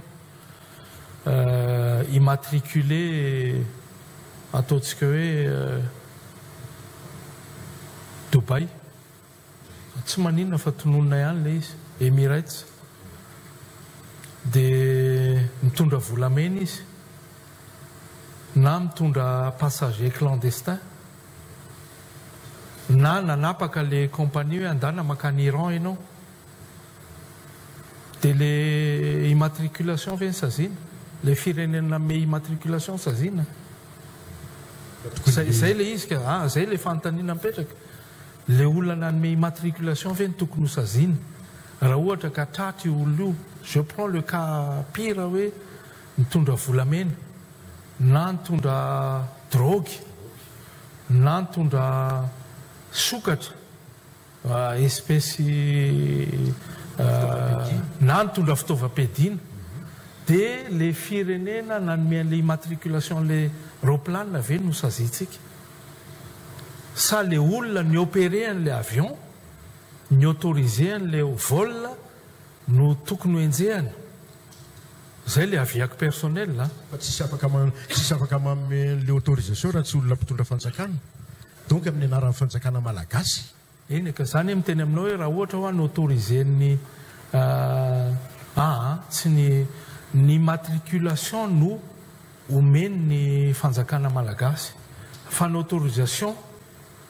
miopéré mandeha amina pays anankiray na le responsable d'opération manao an'iny mety hoe ny ACM manetoerana manao an'iny manome an'le autorisation fa tsy fantan'le olona hoe hitondra volamena ny ao anatiny na hitondra sokatra na ohatran'izany fa eo ny misy responsabilité isaky ny atsokajiny ianao zao raha resaka économique dia ny douane ny tokony manaraka maso an'izany zay zao raha resaka sûreté dia zay raha eto Madagasikara zay ny tompona andraikitra voalohany raha sanatria ho mipoky ny roplanina iny ka nisy explosif atao anatiny dia responsabilité anay fa tsy responsabilité an'le olona nanome immatriculation na le ACM n'autorisé an'le vol asa azonareo le zavatra tiako ampitaina donc tsy mila mba manao analyse koa tsika milamina ao anatin'le izy fa tsy hanaovana polémique satria iny taritina nanaovana polémique fa za tena manao analyse amin'ny saina tsy miangatra ao anatin'le izy. Raha Vatomanga tadidiko tamintsika nanao émission tamin'ny voalohany lazy ianao mahakasika le coliseum zay indrindra hoe tsy navelan'ny filoham-pirenena coliseum marché public ny coliseum andresanao teo hoe tsy navelan'ny filohan'ny république ametraka offre ianao tamin'izay fotoana izay satria sao dia misy an'izay lazain'ny olona hoe conflit d'intérêt ilazana anazy teo ianao nanazava indray hoe misy ve mety ho vitanao ve sa mety tsy ho vitanao izay marché public ny fanamboarana coliseum izay tsetratsetratsyaritra fotsiny ilazako an'iny hoe izy amin'ireo no tena marina sa marina daholo ve izy anankireo ny fanontaniako Andriamatoa Mamy Ravatomanga satria mirosy ihany ny fotoanantsika ianao ve matahotra raha misy fiovana ny régime amin'izao fotoana izao ka olona tsy akaiky anao intsony no mitondra ny firenena manaraka eo valiko le voalohany aloha tsy azoko tsara le fanontanianao amin'le coliseum navaliko taminareo teo mantsy dia hoe ny soumission na amin'le marché public dia nyteny any flou hoe sao dia tsy mety amin'le opinion publique amin'le conflit d'intérêt zay tamin'ny émissiontsika dia nyteny hoe assuré que président tsy maintsy vitako io dia zay le izy fermeko le parenthèse dia io izy io mbola tsy nirodana ny coliseum hatramin'izao faharoa le fanontanianao faharoa matahotra ve ianao raha tsy olona akaiky anao ntsony no mitondra ny firenena amin'ny 2028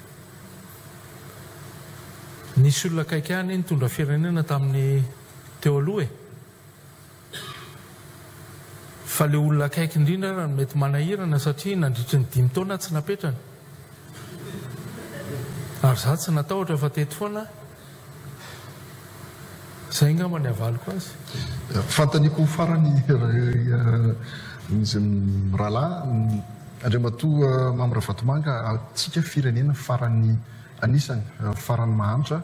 maneran-tany. Ianao anisan'ny olona manan-karena indrindra eto Madagasikara. Ahoana ny mety andraisanao an'izay atao dichotomie ngamba miresantsika anazy. Ahoana moa ny andrefesanareo hoe za manan-karena indrindra eto Madagasikara. Faharoa ozy izy ny Forbes Afrique. Eny karena ene fijery ety ivelany fa tsy fantatry ndrareo ny trosa sy ny zavatra hiatrehanao anatin'le izy. Zany ve moa dia ho avoakantsika eto. Fa amin'ny avantageko aloha le hoe manan-karena dia raisitsika amin'izay zany le izy fa tsy izay angamba ny andrefesana azy e. Fa azo lazaina hoe péjoratif be zany ohatran'ny hoe mampigene be any no maheno an'le izy a.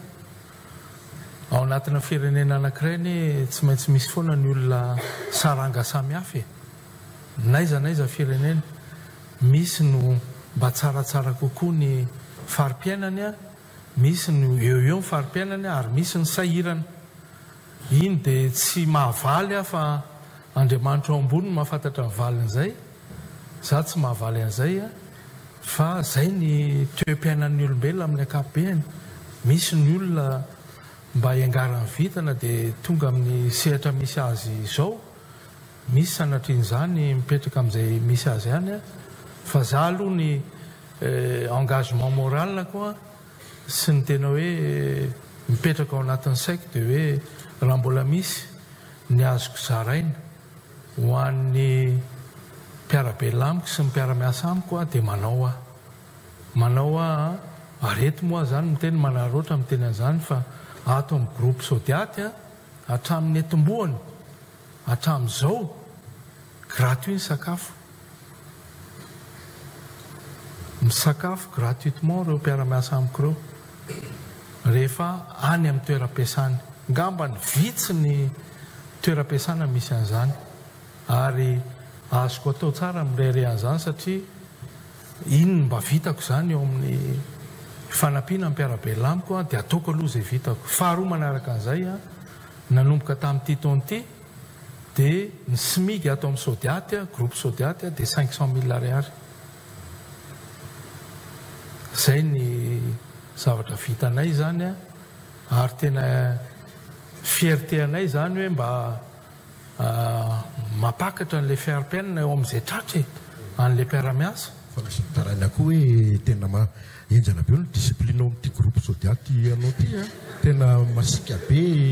tena tsy laitra mihitsy ony fa tonga dia voaroka raha misy mikiatra mihitsy ny sasany. Ohatra ny fiainana tokantrano io sy ny fiainana orinasa misy rehetraretra. Tenenina aloha zay azo tenenina, anarina zay azo anarina, dia tsy maintsy maka fanapa-kevitra ianao rehefa tena hoe sanatria tonga amin'ny zavatra tsy azo anoarana intsony le izy. Tsy hafaliana ho an'ny mpampiasa koa neny hoe anagatra mpiara-miasa zany fa matoa misy zany dia efa hoe situation exceptionnelle. Za koa mampiasa olona maro dia mety hoe misy hita ray na roa dia mora hita be le izy satria betsaka le mpiara-miasa amin'ny teny. Fa zay ngamba ny hoe zavatra ray lehibe mba hirerehan'ny tena hoe manampy ary tena isontonina ny mpiara-miasa ny mpandraraha rehetraretra zany mba zay vitanareo amin'ireo mpiara-miasa aminareo reo ny no vitanareo amin'ny firenena. Misy syndicat moa atao anatin'ny groupe Sodiaty. Misy représentant ny personnel ato. Ya maraparanantsika ny resaka amin'ity alina ity raha tsy manana fanontaniana ihany keo nareo Andriamatoa Flotalier Général manoloana ny toetra misy amin'izao ihany ngambany hoe raha ianao no anontaniana inona ny mety ho vahaolana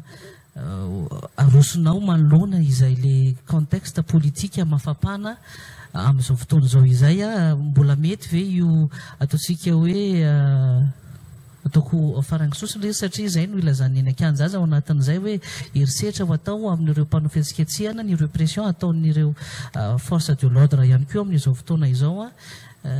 inona ny mety vahaolana avy aminao manoloana n'izay toedrara politika izay ny vahaolana ne tsisy afa-tsy ny latabatra boribory ihany zay ihany ny vahaolana tsisy afa-tsy zay ihany tsy mahita na hoaizitsika na hoaiza tsy vahaolana mihitsy ny fitokonana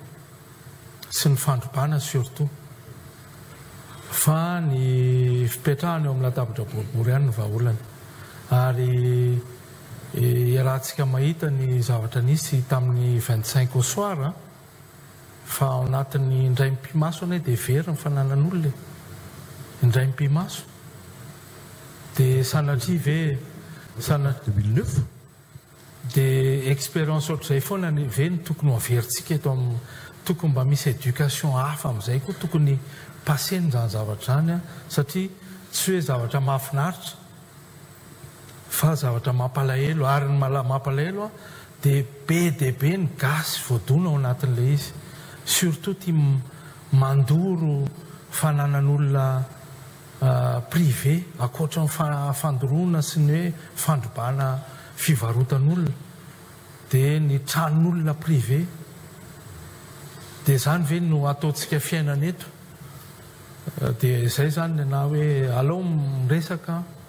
amin'ny latabatra boribory satria tsisy solution afa-tsy zay ihany miresaka ary mino fa efa miroso amin'izany ny filoham-pirenena amin'izao miteny zao dia miantso an'ireo acteur rehetrarehetra zay afaka manome tanana sy hoe mba mandinika amin'ny zavatra ohatr'izany tokony hanosika an'izany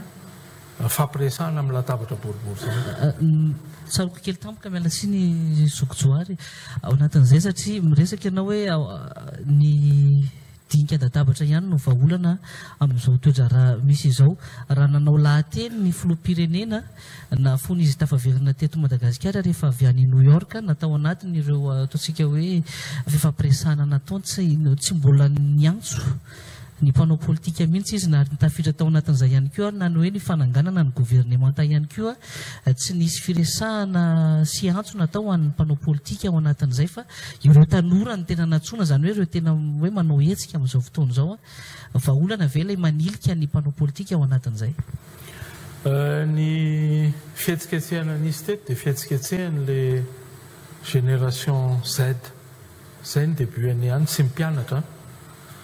dia rariny raha amin'ireny izy no mitodika ny mpanao politika ane ny élection ny andrefesana azy ny élection efa vita tamin'ny 2023 nisy élection na députation teo efa vita koa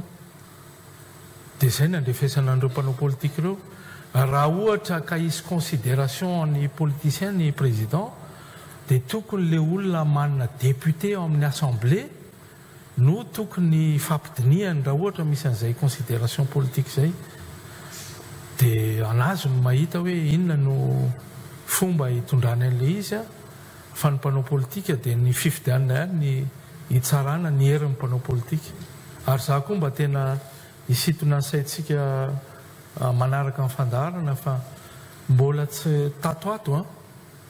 tsy nisy filoham-pirenena na vita 2 mandats ary zay tokony ho atsahatritsika satria ho anay mpandraraha tena miaina ao anatin'ny tebiteby satria raha tsy mahavita 2 mandats lay filoha dia ahoana moa zany ny sécurisation sy ny fandrarana misy eto hitantsika 1 semaine ny perturbation dia efa hitanareo fa be dia be ny vol annulé hitanareo ny impact n'le 1 semaine teo niakatra ny vidim-bary manomboka misy pénurie donc zany ve ny mbola iainantsika ao anatin'ny telo taona mandra-pahatonga ny fifidianana dia zay no izy hoe mba alao re tompoko alao amita mandat ny flou zay voafidy dia vita ho avy ny fifidianana 2028 dia milatsaha daholo izay te hilatsaka dia ny vahoaka no mitsara fa oka mba ajanona le fanakorontanana tia fitakiana sosialy izy au début satria resaka jirorano dia mivadika hoe miala tsy mety amin'le stabilité an'le économie antsika le izy tsika efa ao anatin'ny fahasairanana dia mbola ho ampiana indray ve le fahasairanana efa mianjady amin'ny mpiarabelona amintsika eny ary misotranao Andriamatoma amin'ny Ravatomanga tapitra amin'ny fotoana antsika misy teny farany tiako eny tompoko atao raha sitrakareo satria ny tena mpandrarà dia mitodika manokana amin'ny mpandrarà zany amin'ity émission spéciale ity hoe tokony irahina ny mpandrarà malagasy tsy tokony ho raviraviana ohatr'izao ny fandraràntsika ho robaina sy anaovana toetra tsy mendrika zany ho an'ny mpandrarà fa tokony irahintsika ary tokony fanometanana mba entina anapitsika amin'izay kely eo ampelantanantsika manarina ny firenena dia mitodika koa ho an'ireo tanora izay mieritreritra ny aka formation zany atao amin'ny MSA amin'ny secteur d'activité tandrifanay fa anome fampiofanana maimaim-poana koa ho an'ireo tanora izay mitovy amin'ny activité anay ato zany amin'ny resaka sécurité sûreté ary n'hôtellerie ny isany moa mbola hodiniako miaraka amin'ny mpiara-miasa amiko fa amin'ny principe fotsiny dia hoe misokatra amin'ny fanofanana maimaim-poana ho an'ireo tanora izay tia hanana formation zany amin'ireo sehotra eo ato amin'ny MSA dia mbola mamerina ihany koa hoe ny MSA tompoko sy ny société rehetrarehetra ato anatin'ny groupe dia raha misy manam-pikasana ary raha misy koa ary tena sotonina mihitsy ary nareo hanao visite ny infrastructure ny MSA misokatra ny orinasa izay tantaniko amin'izay sehatra izay dia misaotra antsika rehetra isaorana anao Andriamatomama amin'ny Ravatomanga nanokana izay fotoana adiny roa zay Abraham tojo dia isaorana ihany koa ianareo izay nanotrona tato amin'ity amphithéâtre ny MSA ty misy anakoroa izy ato ny amphithéâtre anareo hoe misy anakoroa ny amphi ty ny lehibe dia misy kelikely anankiray misaotra anareo tompoko dia tapitra ny fotoana antsika veloma tompoko vavy mandra-piona tompoko lahy misaotra antsika rehetra